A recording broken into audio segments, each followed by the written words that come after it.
Está aquí en el estudio muy temprano y se lo agradezco mucho.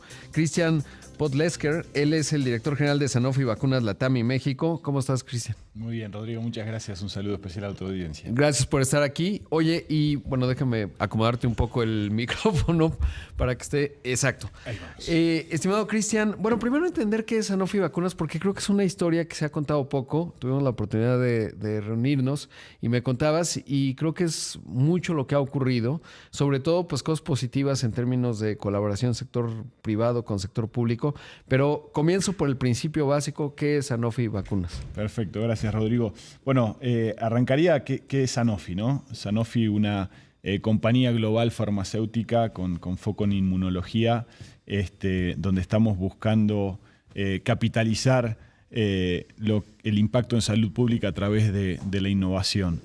Particularmente en México, estamos por cumplir 100 años, Rodrigo, y son 100 años de colaboración con el sector público, trayendo salud al país, trabajando en investigación clínica. México es un país muy relevante en investigación clínica para Sanofi y particularmente también en vacunas, ¿no? En vacunas hemos este año llegado a un momento de mucho reconocimiento porque por primera vez, y lo viste, ¿no? El secretario de Salud con la presidenta Sheinbaum hicieron el lanzamiento de la campaña invernal hace un par de semanas. Se está haciendo la vacunación y se está haciendo la vacunación, entre otras vacunas de influenza, con la vacuna antiinfluenza ya 100% fabricada en México y es un reflejo, digamos, de lo que Plan México está proponiendo, ¿no? La atracción de inversión, el desarrollo de tecnología, la capacitación local de expertos en México para poder producir un insumo tan relevante que protege a casi 40 millones de personas en el país todos los años. Claro, esto quiere decir, ¿y cuál es el desafío en términos de pues proteger a 40 millones en poquito tiempo? ¿Cómo funciona el ciclo, digamos, en la producción y luego en la aplicación? Que eso, cuando vemos el mundo, digo, supongo que India, China, pues son cifras muy grandes, pero tampoco 40 millones fuera de China e India es una cantidad muy grande y un esfuerzo bien relevante. Sí, sí lo es. No, y definitivamente la fabricación de la vacuna antiinfluenza es una carrera contra el tiempo, ¿no? Porque para lo que es el hemisferio norte, a finales de febrero, la Organización Mundial de la Salud define cuáles son las cepas que van a estar circulando ese año. Por lo general hay 1 o 2 cepas que son las mismas que se van repitiendo año con año, pero suelen cambiar y mutar el virus de influenza todos los años. Y a partir de fin de febrero, que nos dan el visto, digamos, de cuáles van a circular, es que empieza todo ese proceso con la generación de los reactivos y con toda la cadena de abastecimiento. Entonces, la realidad es que tenés un periodo de tiempo muy corto como para poder producir el antígeno, para después poder formular la vacuna, llenar, empacar, distribuir y que llegue a cada uno de los centros de vacunación de salud pública del país. Este año se lanzó la campaña el 14 de octubre. Ya estamos un poquito más de un mes con la campaña y hemos visto muchísimos esfuerzos desde el sector público para impulsar. Se está vacunando influenza, pero también se está vacunando COVID, se está vacunando neumococo. Se hicieron catch-up importantes con temas de sarampión, que has escuchado los brotes que hubieron. Una cantidad, digamos, de vacunas que se están aplicando que son parte del Programa Nacional de Vacunación. Y como te decía recién, en esta carrera contra el tiempo, la colaboración entre el sector privado, en nuestro caso con Sanofi, en la planta de Cuautitlán, en el sur, cerca de Toluca, en el Estado de México, en el norte, se hace la formulación, el llenado del empaque y el antígeno se hace en la planta de Sanofi que está en Ocoyoacac, ahora sí cerca de Toluca. Son 2 procesos, digamos, diferentes que involucra muchísima experiencia y muchísima tecnología. Hemos terminado a partir del año pasado la transferencia de tecnología desde una planta de Francia hacia México. Y esto básicamente es como una planta espejo, ¿no? O sea, el mismo proceso productivo que se hace en Francia es el que se transfirió para México, ya está instalado en el país.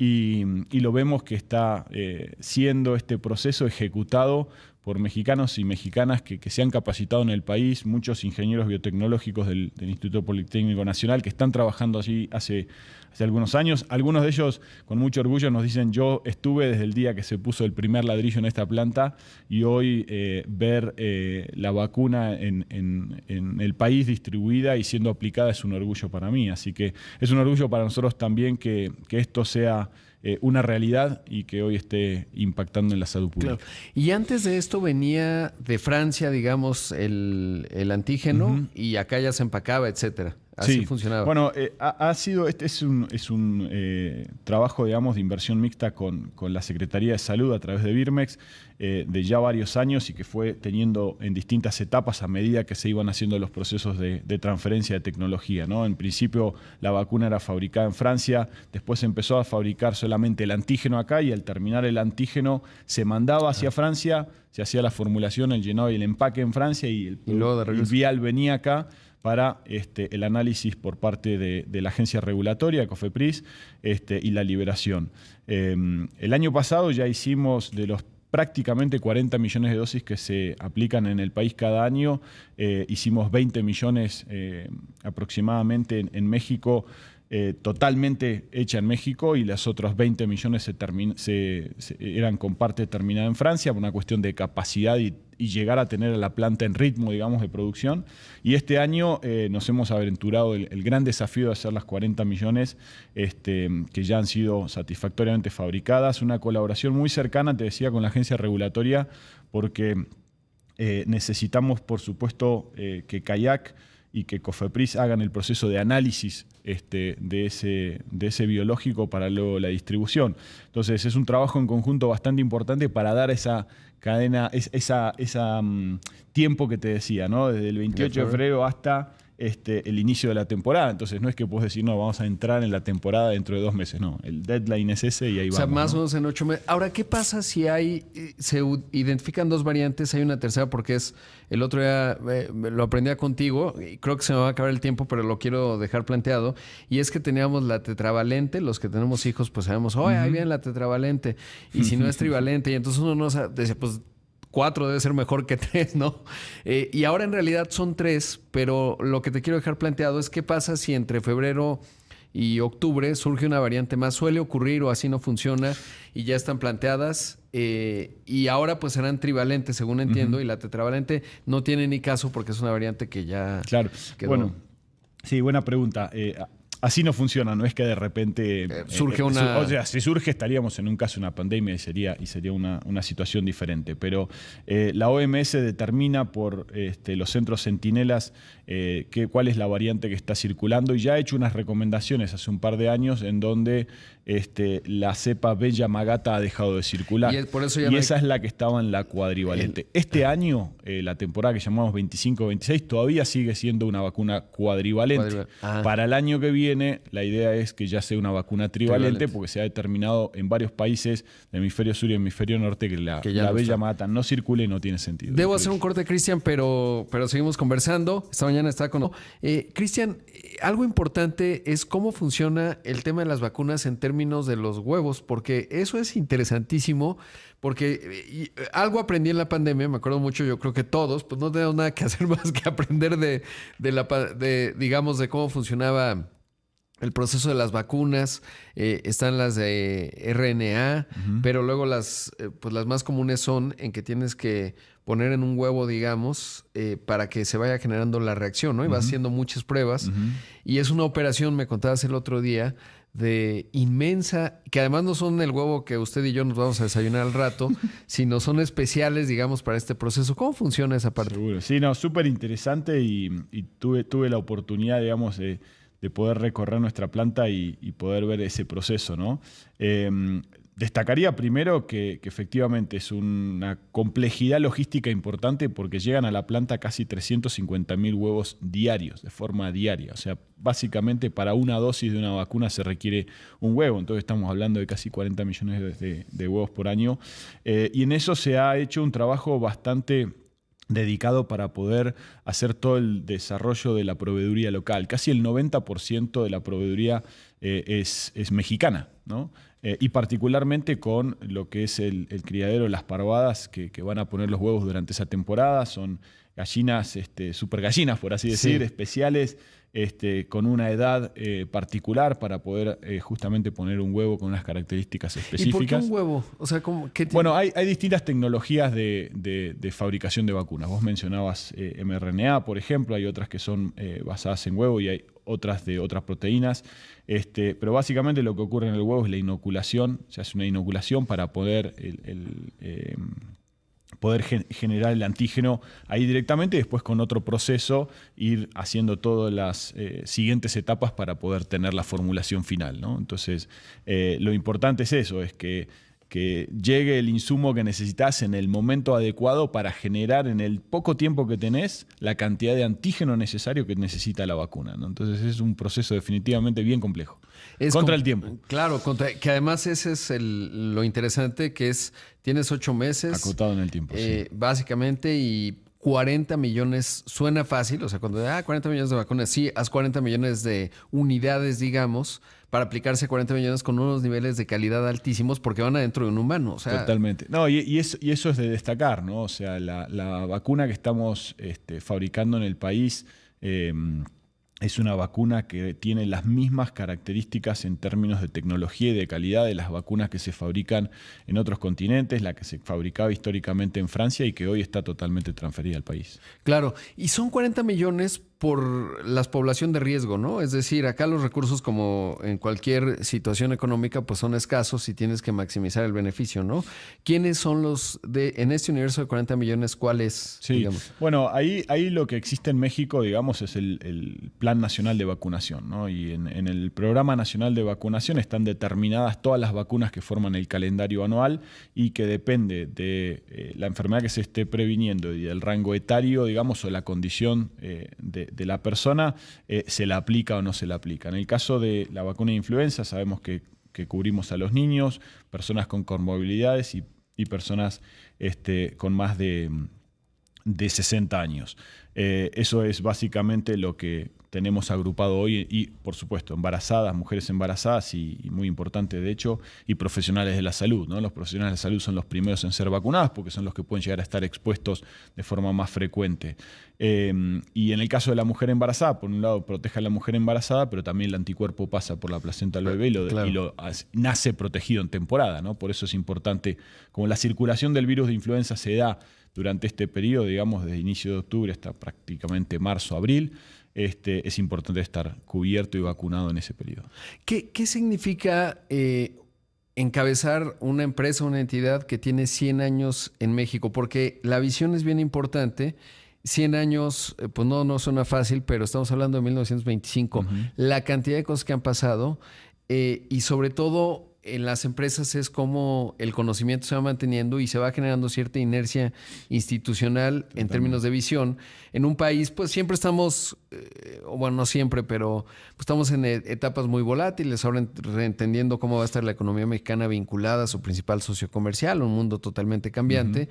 Políticamente, pues ha habido, obviamente, sistemas de pesos y contrapesos erosionados, pero al mismo tiempo, pues mucha popularidad del gobierno actual, etcétera. Tengo una buena opinión por muchas, digamos, gente que interactúa directamente con el secretario de Salud, David Krecenovich. No eres el único, pero todos de verdad tienen una muy buena opinión de él, de una persona profesional. ¿Qué significa como líder de una corporación estar al frente de una que tiene 100 años? Seguro. Bueno, primero una responsabilidad enorme, ¿no? Por lo que implica en términos de decisiones y en justamente trabajar e inspirar a un equipo que no solamente está generando un impacto en salud pública en México, sino en el resto de Latinoamérica, ¿no? Y en los distintos países de Latinoamérica, los esquemas en los que llegamos hacia la salud pública pueden ser diferentes, ¿no? En algunos otros países es mediante la OPS, acá con un trato directo, digamos, con Secretaría de Salud y que realmente recién mencionabas al doctor Krecenovich.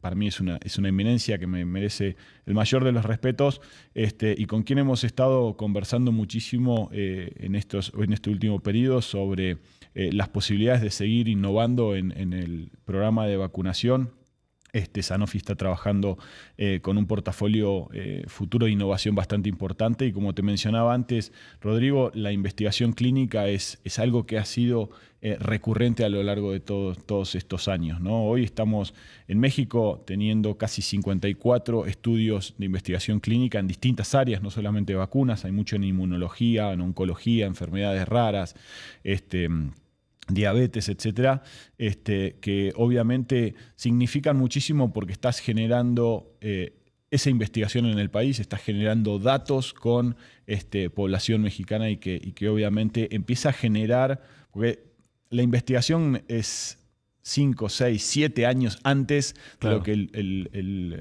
el medicamento o la vacuna llega al mercado. Entonces estás generando un montón de experiencia en la comunidad médica y eso es de gran relevancia. Eso ha dado obviamente a Sanofi una credibilidad y una reputación a lo largo de los años, que es lo que nos ha permitido seguir creciendo y seguir impactando justamente en la salud de cada uno de los mexicanos, ¿no?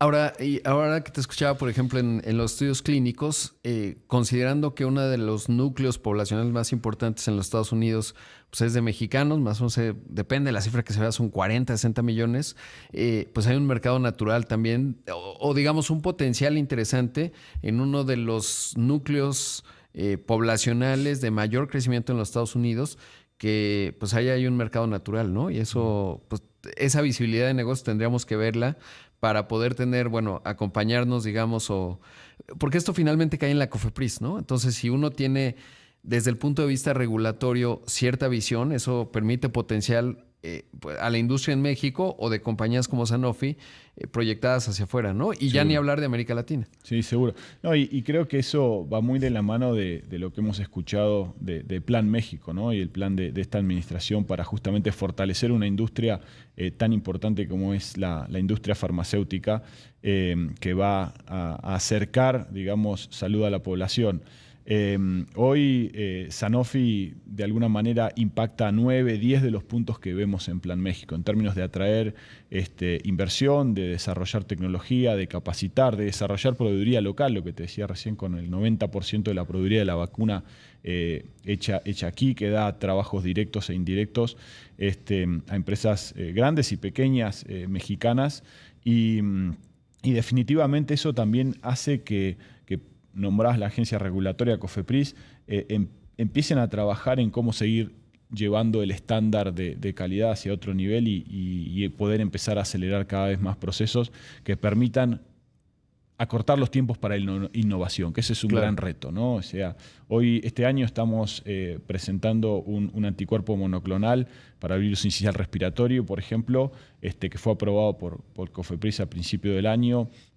Está disponible ya en el sector privado desde este año y ya estamos trabajando como para poder ver cuáles son los próximos pasos para tenerlo en el sector público.